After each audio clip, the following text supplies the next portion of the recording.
Continuing on from the last video that I made regarding the Catholic Church, as I was reading this book regarding the Catholic tradition and the Catholic faith, one really interesting point that came up within the discussion of the fundamental points of this tradition was the idea that Christ brought with him the completion of God's message, or that Christ brought with him the completion of God's plan for the salvation of mankind. This is based on the idea that the Jews acted as a kind of precursor to God's plan of salvation for the whole of mankind. In the Old Testament, the prophets of Israel were given this kind of law, especially what you could call the Mosaic law, which was in particular revealed to Moses in the form of the Ten Commandments, where the Israelites were given certain codes of law to live by and certain laws to live by. This covenant that was given to the Israelites served as a precursor to the plan of salvation that God had in store for all of mankind through the coming of Jesus Christ. Within the Christian mythology, let's say, or Christian theology, the old covenant that was given to the Jews was a precursor to what would eventually be the plan of salvation for the whole of mankind through Jesus Christ. And thus, you can see the progression of the law. You can see the progression of the faith in the one true Abrahamic God, let's say, from the Jews to the Christians. Within the Christian tradition, then, Jesus Christ was to bring about the completion of the law, as is quoted in the New Testament from Christ himself, supposedly at least, that he said that I have not come to abolish the law, but I have come to fulfill it. This means that he hasn't come to abolish the Mosaic law per se, but he has come to give it its most complete and perfect expression. And the law of God was to be given its most complete and perfect expression through the words of Christ. And thus you can see that the law of Christianity is one which, at least according to the Catholic faith, the Catholic tradition, as I've read within this work, is one that emphasizes freedom, one that emphasizes God's love for mankind, one that emphasizes God's grace, and a grace and love which includes the whole of mankind. As is mentioned as well in the New Testament, in the Bible, that there is no Gentile or Jew, there is no slave or free man, there is no male nor female, for you are all one in Jesus Christ. This is, of course, different to the Old Testament, where the covenant was specific to the Israelites in particular. So that's the case then, that this kind of universal, loving, graceful salvation extends to all of mankind through Christ, who gives the law its complete and fulfilled expression. But the Islamic narrative as well is very interesting in this regard. The Islamic narrative serves as a parallel to the Christian narrative.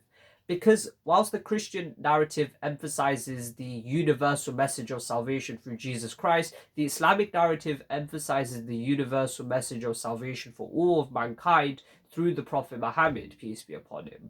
So whereas Jesus Christ serves as the figure through which men receive this kind of salvation, regardless of where they're from or regardless of their background, for, Jesus Christ is the way and the truth and the life, the Prophet Muhammad, peace be upon him, at least per the Quran, is sent as a mercy for the worlds, as he is sent as a bearer of glad tidings and as a warner from evil. And he is the one whose nation is sent as a nation that has been raised for all of mankind, and that they warn people against the evil and order them to the good. That is the Quranic description of the Prophet Muhammad and of his nation. It's interesting to note that the Quran has a verse within it which mentions that upon this day I have completed your religion for you, and I have perfected my favor upon you. In other words, the law, the religion which the Prophet Muhammad brings, is the perfect explanation of God's law, and it is the completion of God's plan to bring about salvation for mankind, from the progression from the Jews to the Christians to the Muslims. And so that progression of sort of salvation and the economy, the plan of salvation throughout history within the Muslim narrative reaches its culmination through the Prophet Muhammad and not Jesus Christ per se. And it's really interesting because in certain hadith literature, it's mentioned that the Jews would say to the second caliph of Islam, Umar, that if we had such a verse revealed to us, we would celebrate the day upon which it was revealed to us. In other words, for the Jews, because their covenant was specific to them, but also because their law wasn't necessarily the complete expression of God's law, or it had not reached the level of completion. Then for them, they felt that, if such a verse or if such a concept of the perfection of religion had been revealed to them, they would take the day upon which such a concept was revealed as a day of celebration. And so that's a really interesting concept then. You can see within the Islamic tradition and the Christian tradition this idea of their religions and their laws being the completion of God's law and God's faith and God's message of salvation for all of mankind through their respective prophets. For the Jews specifically, their law hasn't necessarily reached that level of completion.